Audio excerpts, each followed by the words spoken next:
All right, so this is where we were when we left off in fourth period today. And I don't have an SD card in my Ladybug, unfortunately, so I'm going old school and just holding my phone above this. So I'm hoping I don't give anybody motion sickness. I'm doing the best I can to keep it steady. But basically we were over here talking about these two properties basically here that we added at the bottom.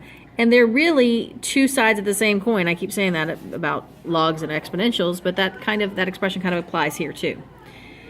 This one over here, this is a logarithmic equation. But inside of that logarithmic equation, you have an exponential expression. So it's like an exponential inside of a log. The big idea, though, is that you have two bases. You've got a base of your exponent, and you've got a base for your log. And those two bases are the same. So in a situation where you have two bases, if the two bases are the same, then pretty much everything kind of disappears except for this number right here. Like for instance, if we have log base 3 of 3 to the second, that whole thing equals just 2. Okay, let me show you an example of kind of a informal proof that that's the case. Let's say I have log base 3 of 3 to the 7th. Well, if I want to rewrite this, I need it to be an equation, not an expression, so I'm going to write equals x. Okay, so now this down here is my base. This is me going into an exponential form. I need to figure out, I've got log, base, answer. This whole thing is my answer. So 3 to the 7th is my answer, equals exponent. Log, base, answer equals exponent. So here's the base, here's the exponent. So 3 to the x equals answer. And that's 3 to the 7th, this whole thing here. Log, base, answer, log base answer equals exponent. So here's the base, here's the exponent, 3 to the x equals, here's the answer. Well, if 3 to the x equals 3 to the 7th, then x must equal 7, which I can write up here. So all of this equals 7. Now let's look at a very similar situation, a log and an exponential written together basically. This time the whole big equation here, the whole big situation is exponential.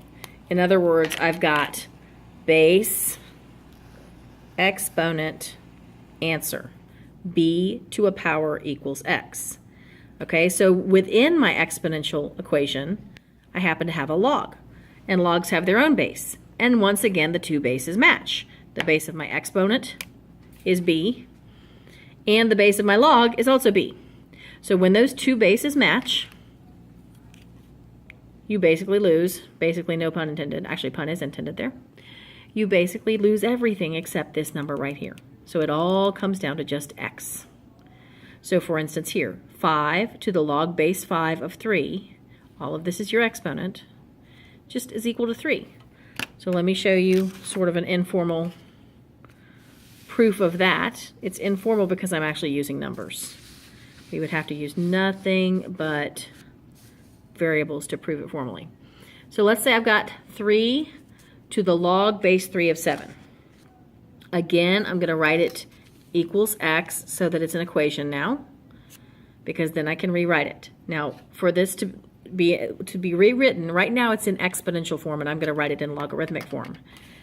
Okay, it's in exponential form where 3 is my base, this whole thing is my exponent, and x is my answer. So base, exponent, answer. So log base answer equals exponent. So log base 3 of x equals log base 3 of 7. So now x must equal 7, and that means all of this up here equals 7. So it all boils down to just 7. So this is what's going on here. I've got this 5 here, whole thing boils down to 3. Now looking back at the worksheet we were doing it together in class, look at number 13. Number 13 completely just boils down to what? 6. I've got a 4 as the base of my log and a 4 as the base of my exponential expression. And so pretty much that means that's what tells me it fits this first rule over here.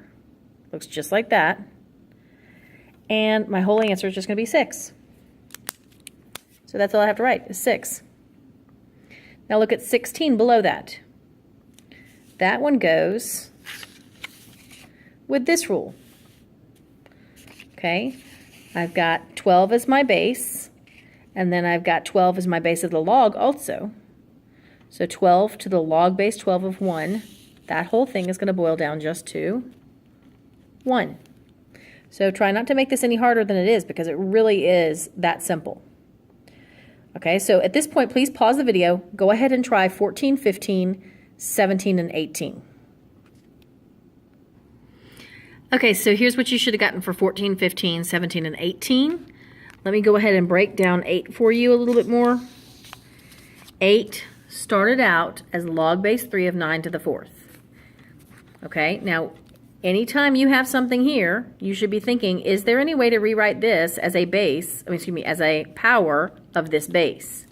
And the answer is yes. 9 is 3 to the 2nd. The 4 is still up there. And we have a rule about exponents that tells us what to do when you have an exponent inside the parentheses and one outside the parentheses, and that is you multiply them. So 2 times 4 makes 8. So this gives me log base 3 of 3 to the 8th, which all just boils down to 8. And that's what happened on number 18. So now this is why I did not write my answers to 1, 2, 3, 7, 8, 9 on the line, is because it turns out all of these will simplify. That's why it says simplify if possible. Okay, so looking at number 1, the question I want to ask myself is whether 343 can be written as a power of 3. And it can. You might have to experiment with that a little bit, but it's 3 to the 5th. So this is log base 3 of 3 to the 5th, and that all boils down to just 5. Same thing happens here. Log base 2 of 128. 128 can be written as a power of 2. It's 2 to the, you want to pause it and check, 7th. So this ends up being 7. This is also why I went ahead and left these as log base 10 instead of just leaving it off and just saying log, is to remind myself, or make it a little bit more visual, that this is, I'm sorry, this should be 100, I think. Yeah. That this is log base 10 of 100, and that 100 can be written as a power of 10. So it's this, which all comes out as 2. So you want to go ahead and finish this worksheet, finish the problems you didn't do, like 4, 5, 6, 10, 11, 12, and all the problems you did already do in class, simplify. The only ones you do not need to do are 19, 20, and 21. Those have to do with a property called the change of base formula that we're going to talk about on Monday. Have an awesome 3-day weekend.